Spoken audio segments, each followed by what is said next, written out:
Alright, good morning everyone.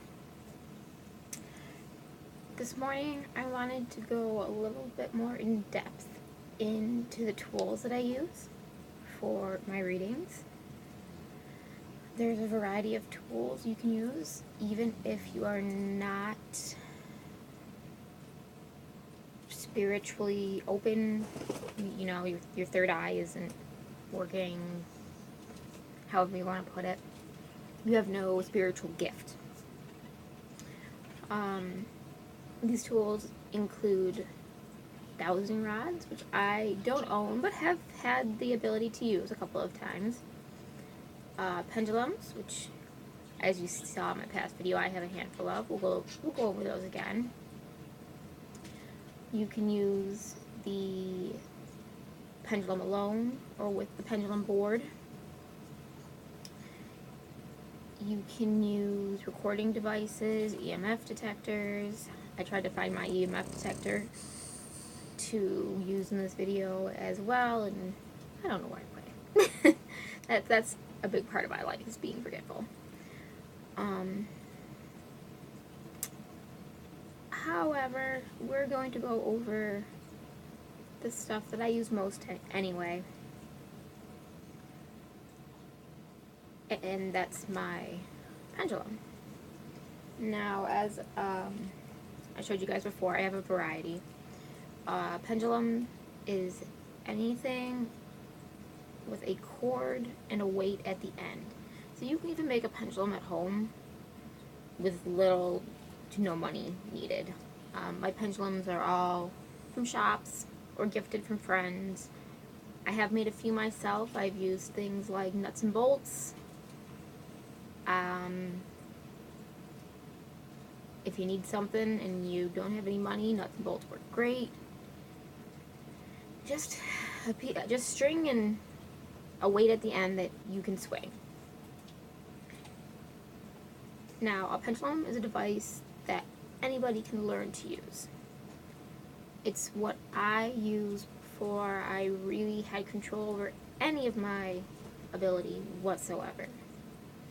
My very first pendulum is the amethyst one here, or is the rose quartz one here.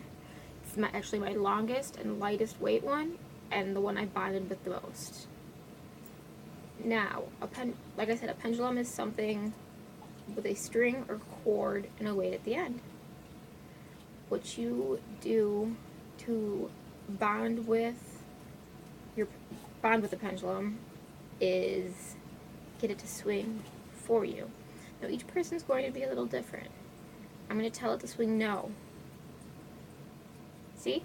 No is left to right. For me, and now we really got it going.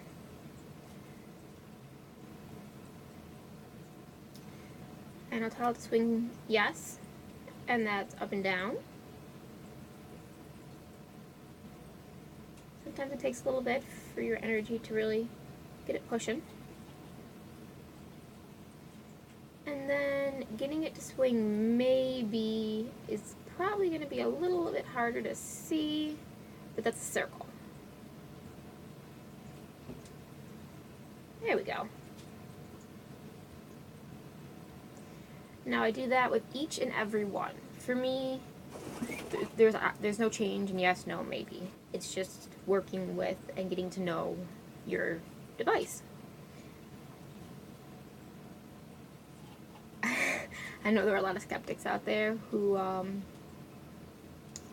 believe pendulums don't swing because of an energy source. And that's perfectly fine.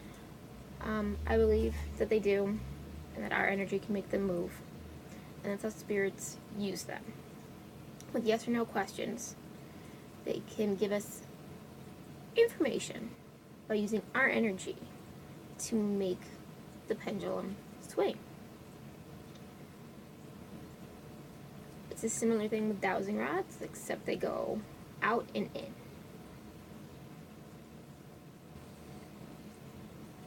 So, a quick little show of all the pendulums I have currently that have stone weights.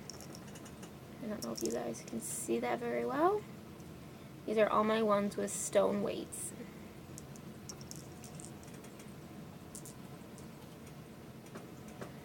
Here's my one from Salem.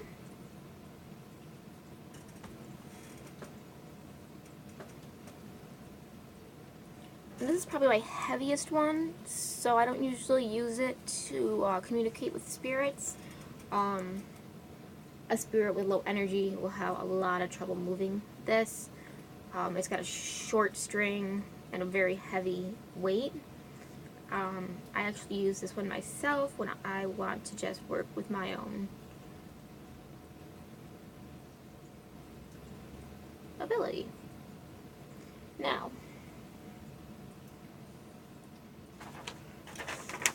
this is a pendulum board. I demonstrated a good use for it in my last video. And you can find them online. There's different kinds, different shapes. I picked a very simple one that just helped me to get answers. Of course, I didn't have batteries for this on my last reading, but this is my voice recorder. It's cheap, so sadly it tends to erase itself very frequently. I have to remember to plug it right into my laptop and move stuff over if I want to save it. It drains battery really fast. Definitely thinking of getting a better one, but voice recorders are always fun. See what you can pick up. I also want to talk about one other thing. Hold on a sec, I forgot to grab it. Alright, sorry about that. I should have thought about everything I needed in advance, I guess. Now, we are going to talk about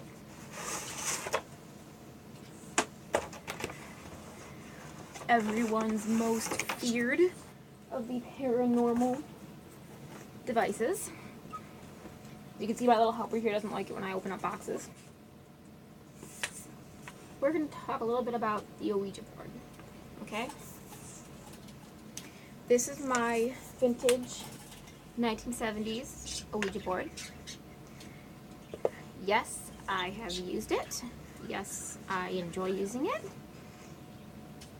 And no, I've never had anything bad come through it. However, this is something that should be a warning to anybody dabbling in the paranormal. It doesn't matter what tool you're using. Or if you're just going on a ghost hunt, or you think playing in a graveyard is fun. When you dabble in the paranormal, you will open yourself up to other beings. Now, these other beings could be friendly. These other beings could be dangerous. That is why a lot of people fear the Ouija board. When using this is a device for communicating with the paranormal. You want to make sure you close the portal when you're done. You don't want to leave it open so that things can come through all willy-nilly. You want to close off communication if you feel threatened. And your body, whether you know it or not, will send you signals that you will know right off the bat don't feel right. A lot of times we get this when we meet strangers, that right off the bat we just have a bad vibe about. And that's your internal instincts telling you to be careful. Now, you can also open a portal by using a pendulum. It is just a device that's letting us communicate with those on the other side. And any device that lets us do that can open or invite something negative in. So, as a warning to everybody, and a request for your safety. Please know how to protect yourself if you are going to deal in anything paranormal. And there's lots of ways to protect yourself. Sage, spells, amulets, guardian spirits. There's tons of ways to protect yourself. Just make sure you do. Especially when using something like this. This is definitely the most beautiful one I've ever seen, though. It was a gift. I love the vintage board, the wood, and then the old plastic. Planchette here. I know they make fancier ones nowadays, but this is just super special. And I'll let you have a look at the packaging too if you like.